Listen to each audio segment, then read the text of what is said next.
My name's Caroline. I'm a journalist. I've got a two-part question here. Does Islam propagate acts of forgiveness? Yes or no? Does Islam propagate acts of forgiveness? Just ask the question, does Islam propagate acts of forgiveness? Of course, yes. And every chapter, every surah of the glorious Quran begins with the formula, Bismillah ar-Rahman ar-Rahim. In the name of Allah, most gracious, most merciful.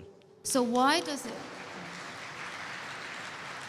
Yes, sister. Second part of the question. And the second part of the question is, why does it permit? Why does Islam permit honor killings? Honor killing? Yes. What do you mean by honor killing, sister? Honor killing, the right to avenge your brother's blood in the name of Allah. It might be out of context, but I just need to know if there's an answer to this. If I get you mean honor killing means if someone kills any human being to take revenge? Yes. That's what you mean? Yes, because I've read a few books, and a lot of the times people have said that they are allowed to kill their brother or to kill somebody else because their brother has been killed by another human being. This was also a very good question, that if Islam propagates act of forgiveness, why does it permit honor killing? Yes. Why does it permit? That's a very good question.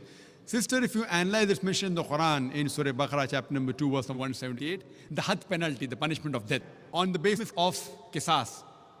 And Allah also says in the Quran, in Surah Maida, chapter number 5, verse number 32, if anyone kills any other human being, whether it be Muslim or non-Muslim, unless it be for murder or for creating mischief in the land, it is as though he has killed the whole of humanity. So as a general rule, if any human being kills any other human being, it is as though he has killed the whole of humanity, except under two circumstances. Unless it is for murder or for creating mischief in the land.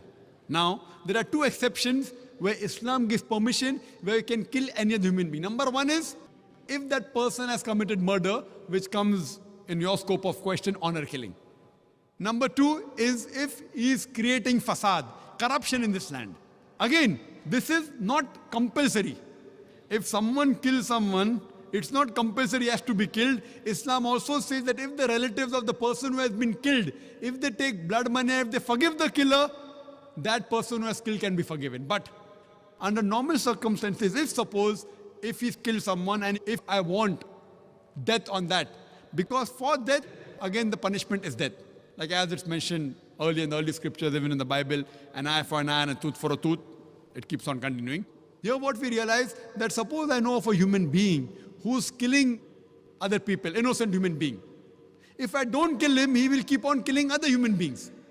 So that law is not only in Islam, it's the law of most of the countries, that if homicide is done, if someone has murdered someone, in many countries, he should be put to death or there's life imprisonment. Even in Islam, that if he's killed someone, if required, he can be killed.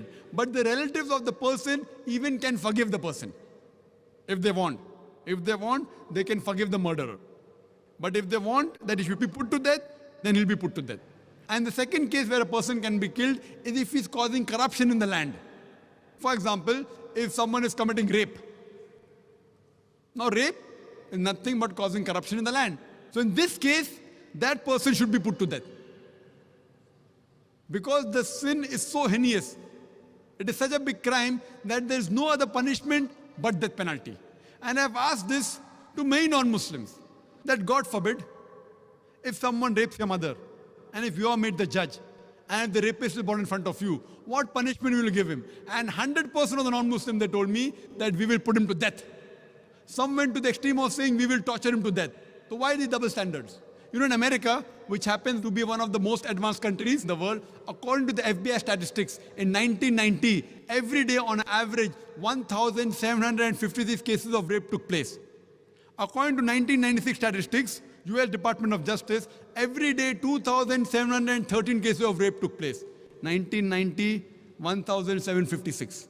1996, 2,713. Maybe the Americans got more bold. That means every 32 seconds, one rape is taking place in America. We are here in this auditorium for the past about 3 hours. Already more than 300 rapes may have taken place in America. So Islam has a system of hijab, which I mentioned in my talk.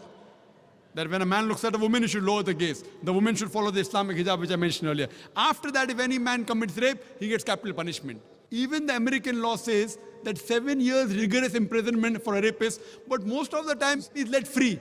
So when you ask even a non-Muslim, what punishment will you give? 100% said we'll put him to death. There was one American who was a smart aleck.